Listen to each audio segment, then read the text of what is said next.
been a trucker for close to 15 years now. This happened to me in 2017.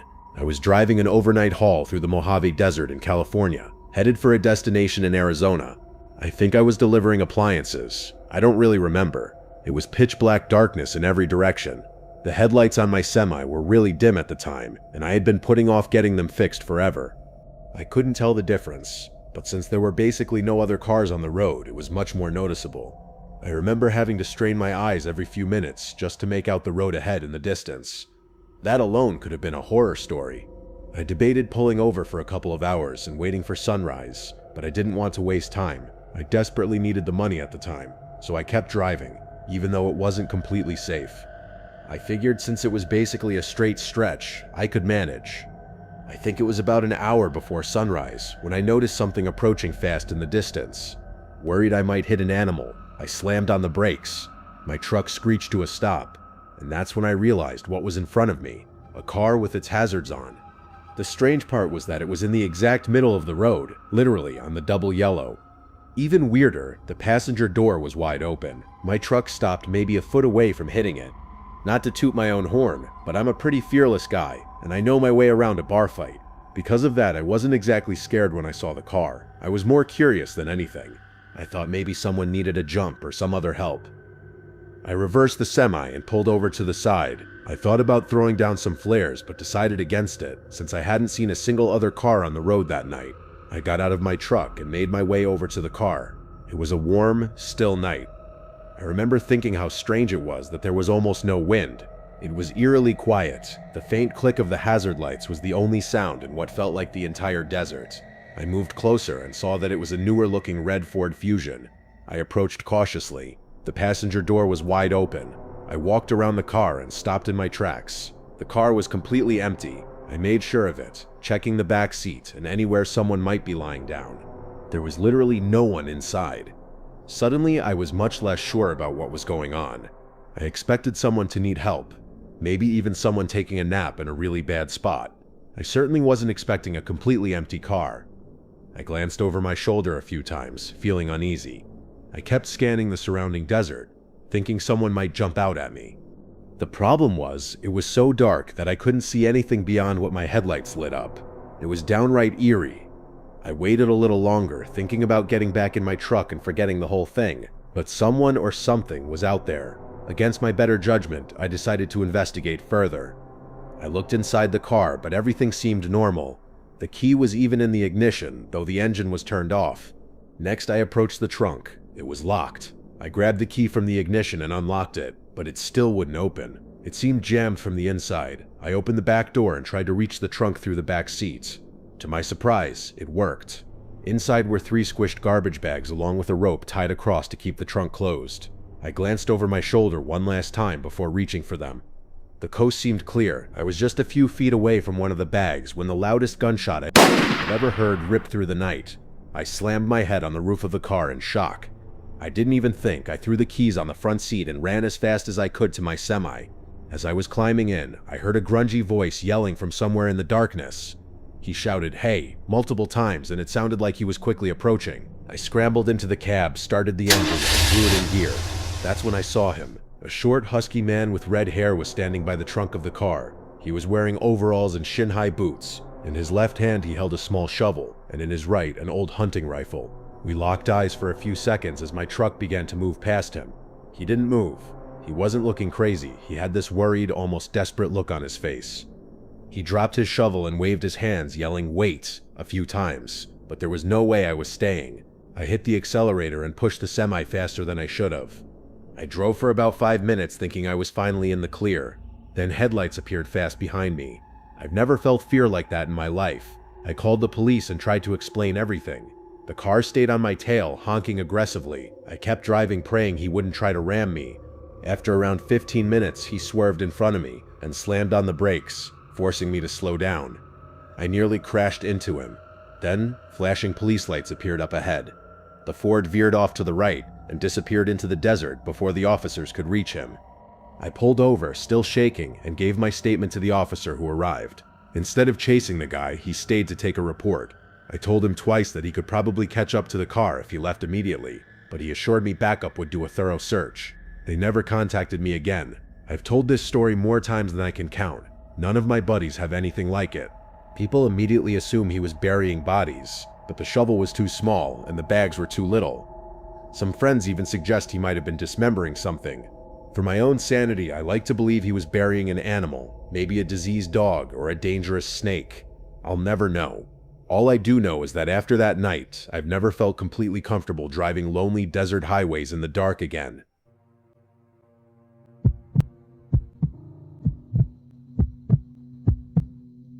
I'm sure you've seen some of the more modern videos online where truckers document their daily routines and share tips for each other. Maybe you haven't, but being on the younger side in this industry, every time I open TikTok or YouTube Shorts, that's all I see. I won't get into it, but I had to drop out of a pretty prestigious university for personal reasons. People always tell me I could have been more than a trucker. Honestly, it's not a bad gig. I've been making deliveries for over 2 years now. Obviously, the only really strenuous part of the job is the long hours. You can never fully gauge how isolation will affect you without experiencing it firsthand. My only advice? Make peace with whatever demons might be lurking in your subconscious, because they'll definitely eat at your brain during the lonely hours. That's exactly what happened to me. This all went down about 3 months after I got hired by my first company. I was as new as someone could be in this trade. I was driving from southern New Jersey to Lafayette, Indiana, a 12-hour drive. 12 hours might not sound crazy, but consider I just completed an 8-hour trip before that, and you'll get the picture. I wanted to finish deliveries as quickly as possible, so I decided to drive through the night. My plan was to get to Lafayette just before 3 a.m. Things were going smoothly. There were almost no other cars on the road, so I could push the semi a little faster than normal. About halfway through the drive, I reached down at the center console to grab a Red Bull, but there weren't any.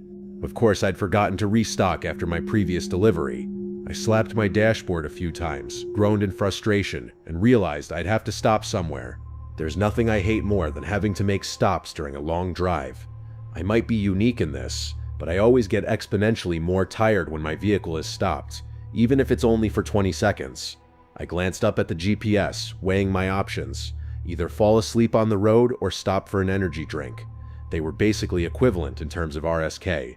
Reluctantly, I pulled into the first service stop I saw. Honestly, I had no clue where I was. Probably somewhere in Ohio. Too late, I realized this wasn't really a service stop. It looked more like an abandoned gas station and a repurposed convenience store. Not sure if there's a better way to describe it. Anyway, there was supposedly another quick stop just a bit farther down the road, so I figured I'd go there if necessary. I parked the semi and approached the first convenience store. I expected one of two things: either the door would be locked or the store would be open. Imagine my surprise when the door swung open into a pitch-black interior. I looked around, hoping to find a drink or snack left behind. Just before I turned to leave, my eyes adjusted to the darkness. I noticed a faint glow coming from a corner of the room. Curious, I made my way over and realized it was coming from a back room. I slowly opened the door and, to my mild relief, saw a plugged-in refrigerator against the wall. I opened it eagerly, only to find nothing. Literally nothing. The shelves had been removed. The appliance had been gutted entirely. As I shut the door, I was almost certain I heard a clatter from the main room, something hitting the floor. I froze for 10 seconds, questioning whether I'd imagined it. Quietly, I returned to the main room, scanning everything. Nothing. Part of me wanted to keep investigating, but I didn't have time. I walked out the entrance and jogged toward the other shop. It was open, thank God. I paid for my drink and got back to the truck. Something about the whole stop felt wrong. I needed to get back on the road. One last glance at the abandoned store revealed the door now ajar. I was 100% certain I had closed it behind me. It wasn't my job to figure out what was going on, so I started the engine and merged onto the highway. The caffeine started kicking in, snapping me out of my tired haze. As I drove, my mind wandered, trying to rationalize the bizarre stop. A squatter? An abandoned building? Not the strangest thing, but the refrigerator still didn't make sense. I tried to forget about it and continue driving. That's when I noticed odd movements in the curtain behind me. Sweat began to drip down my forehead. In the rearview mirror, the curtain seemed to billow even though the AC was off. My worst fears hit. Someone was in my truck. I had no weapons on me, so I discreetly called the nearest police station on my phone. The drive there was 20 minutes of pure terror. I kept imagining someone reaching to grab me or trying to crash my truck. Finally, I reached the station. I stopped the semi as close as possible and ran to the building. Within seconds, police surrounded my truck. When they opened the back, what I saw will stay with me forever. They pulled out 3 homeless-looking people, 2 men and a woman. They were wearing rags and wrapped in filthy blankets. One of the men had 2 switchblades. All 3 refused to talk, but stared at me menacingly as they were handcuffed. I have no idea what they wanted. I probably never will.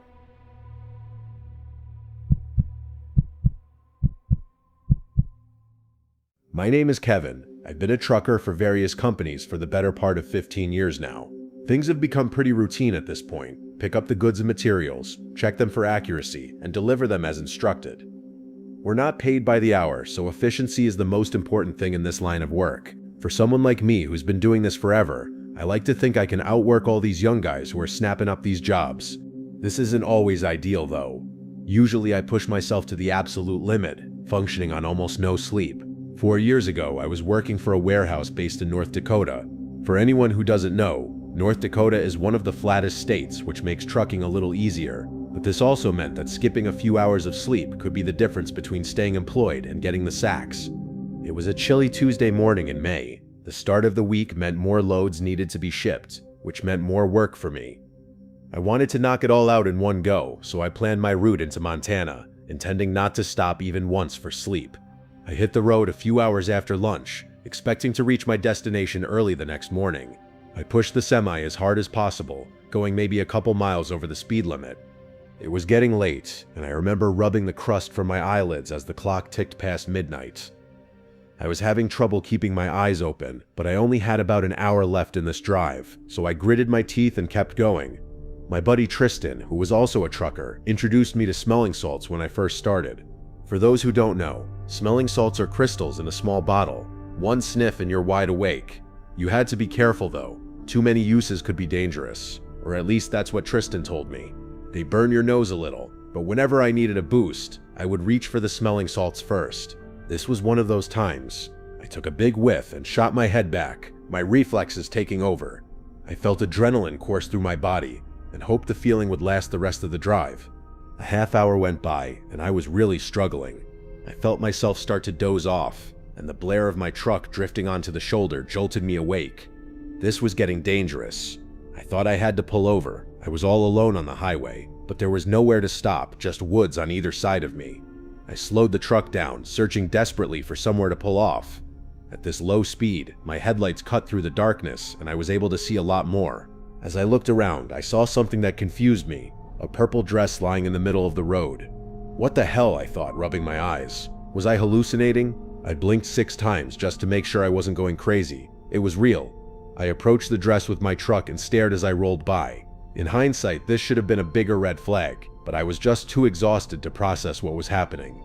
About 200 yards further, I passed a pair of shoes. Now I was starting to freak out. What the hell was going on? I passed the shoes, praying there would be a place to pull off soon. My dad David was super religious, so I clutched his old cross and hoped he would come through for me. A little further up the road, I saw more random clothing, some of which looked like little kids' clothes. This time, I stopped. Panic started to set in. Something was very, very wrong. I sat in the driver's seat with the truck at a standstill. I was expecting something to happen, but it never did, so I did what my instincts told me. I stepped out of the truck to inspect the clothing. I still remember the feeling of the chilly morning air piercing my skin, which definitely helped shake off my exhaustion. I approached the pile as cautiously as I could. It was indeed kids' clothing, both boy and girl items. I looked around into the woods but couldn't see much in the darkness. My head was on a swivel, worried this was some kind of trap. I decided it wasn't my business to figure out what was happening, so I went back to my truck. Just then, I heard a crunch from my left. I whipped around, trying to see what it was. I stood there, waiting for another sound. After about 30 seconds, there was another crunch, this time from the opposite side of the road. My survival instincts kicked in, and I sprinted toward the truck. I jumped into the front seat, but just before I slammed the door, I heard a child scream. My heart was bursting out of my chest. I was caught in a crossroads. I wasn't going to fight some random people in pitch-black woods, but I couldn't just abandon helpless kids either.